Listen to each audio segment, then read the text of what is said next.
Component of ecosystem. चलिए बात करते हैं कंपोनेंट ऑफ इकोसिस्टम के बारे में। सबसे पहले कंपोनेंट ऑफ इकोसिस्टम में बात करने से पहले आप जानते हैं कि एबायोटिक और बायोटिक फैक्टर के बारे में आपको पता ही होगा। तो दोस्तों ये एबायोटिक और बायोटिक फैक्टर ऐसा नहीं है कि इकोसिस्टम में पाया जाता है, ये इन्वायरमेंट में भी ये दोनों फैक्टर पाए जाते हैं, एबायोटिक और बायोटिक फैक्टर। तो एबायोटिक मतलब नॉन लाइविंग होते हैं और बायोटिक मिस लाइविंग होते हैं। जितने भी लाइविंग थिंग्स होते हैं वो बायोटिक फैक्टर में आते हैं। तो सबसे पहले आज हम इकोसिस्टम में बात करते हैं एबायोटिक कंपोनेंट के बारे में, जो नॉन लाइविंग है। नॉन लिविंग के बारे में बात कर रहे हैं। चलिए लाइट, सबसे पहले आ जाता है लाइट के बारे में बात करते हैं। तो ये एक सबसे ज़रूरी चीज़ होती है हमारे एनवायरनमेंट और लाइफ के लिए, सोलर रेडिएशन। लाइट्स बहुत ज़्यादा ज़रूरी होती है।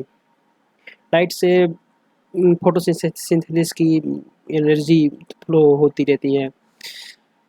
वो प्लांट्स के बारे में आप ये भी जानते हैं। पर एक चीज़ और है कि इसके यूवी रेज होती है लाइट की, जो एक बहुत ख़तरनाक होती है, हार्मफुल होती है ऑर्गेनाइजेशन के लिए, बहुत ह्यूमंस के लिए और बहुत सारे जीव जंतु के लिए ये बहुत ज़्यादा हार्मफुल होती है। दूसरा इसका रेनफॉल में आ जाइए। रेनफॉल आप जानते हैं कि ये भी एक बहुत बायो केमिकल रिएक्शन के लिए जाना जाता है इसके लिए। और एक दूसरे एक्वियस मतलब वाटर बॉडी के लिए भी इसके लिए बहुत रेनफॉल बहुत नेसेसरी है। रेनफॉल एक तरीके से हमारे जैसे कि क्रॉप होते हैं, हम लोगों के फसल होते हैं, और जैसे कि आप मानसून जान सकते हैं, एक पार्टिकुलर टाइम पर आता है हमारे इंडिया पर। तो एक मानसूनी एरिया एक बहुत ज़्यादा प्रभावित करता है किसी कंट्री के जियोग्राफी और इकोनॉमिक फैक्टर को, रेनफॉल। तो रेनफॉल भी एक बहुत इम्पोर्टेंट फैक्टर होता है। और तीसरा है टेम्परेचर। तो टेम्परेचर में एक आप जानते हैं कि दो टाइप के टेम्परेचर आ जाते हैं। एक तो बहुत हाई टेम्परेचर आते हैं, जिसमें कि मतलब बहुत ज़्यादा हाई टेम्परेचर वाले एरिया आते हैं। उसमें कुछ सारे जानवर मतलब सर्वाइव करते हैं, और ऐसे जानवर हाई टेम्परेचर में जो सर्वाइव करते हैं वो लो टेम्परेचर में सर्वाइव नहीं कर सकते हैं। तो जो हाई टेम्परेचर वाले होते हैं उनको यूरोथर्मल कहते हैं। और ये जानवर जैसे कि गोट होते हैं और लायन होते हैं, जैसे कैमल्स होते हैं, ये सारे जानवर होते हैं जो हाई टेम्परेचर में सर्वाइव करते हैं। अब दूसरी होती है कि लो टेम्परेचर भी होते हैं, उसको स्टेनोथर्मल भी कहते हैं। तो स्टेनोथर्मल भी मतलब ऐसे एनिमल होते हैं जैसे पोलर बियर हो जाते होते हैं, और वो मतलब पोलर के ऊपर की जो कोल्ड एरिया में जितने भी एनिमल्स रहते हैं वो वो उनमें आ जाते हैं ये सब। तो स्टेनोथर्मल होते हैं। तो टेम्परेचर का भी एक अलग इम्पोर्टेंट पार्ट होता है हमारे इकोसिस्टम में सर्वाइव करने का।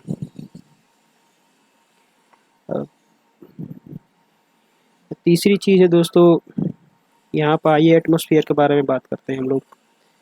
तो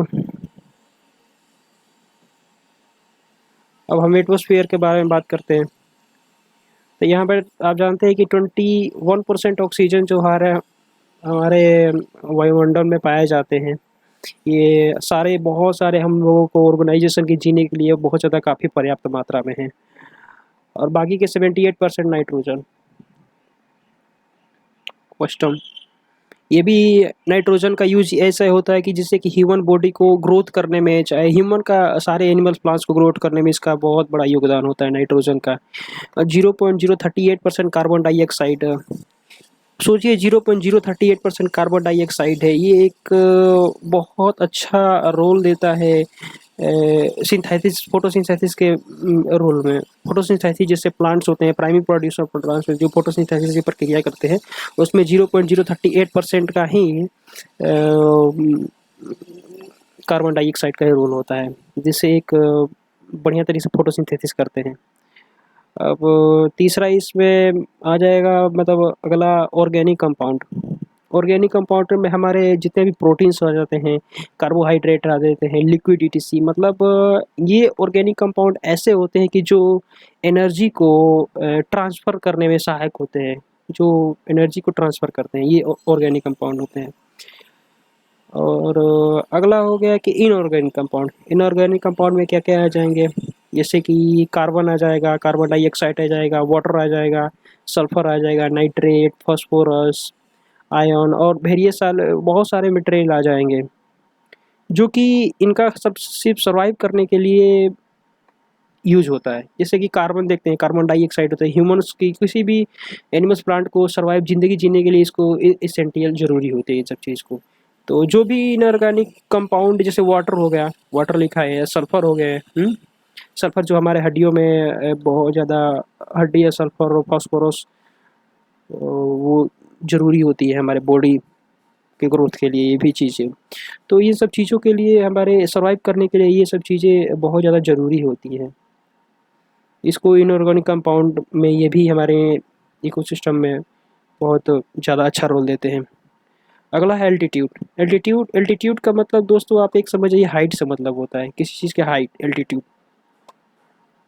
अब जैसे-जैसे हाइट बढ़ती जाती है, वैसे-वैसे टेम्परेचर बढ़ता जाता है। नहीं, नहीं, सॉरी, हाइट बढ़ती जाती है तो टेम्परेचर में शायद टेम्परेचर गिरता जाता है।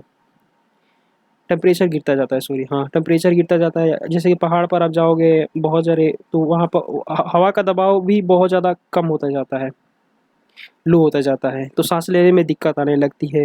तो टेम्परेचर बढ़ने के साथ साथ जैसे कि वनस्पतियाँ होती है और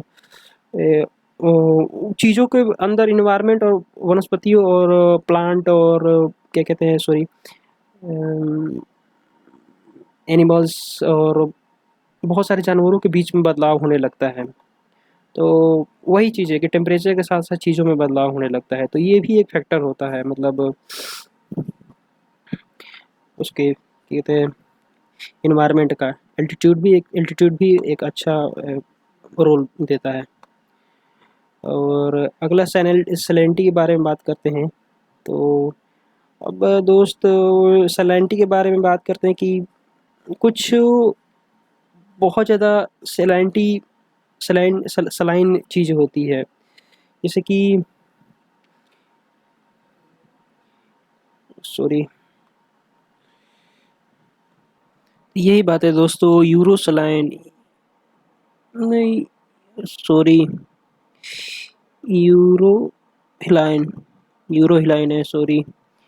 तो इसमें ये चीज़ लिख दें कि जो वाइड रेंज में जो जिससे कि बहुत ज़्यादा सलाइनिटी हो वाटर में, तो उसको यूरोहिलाइन बोलते हैं।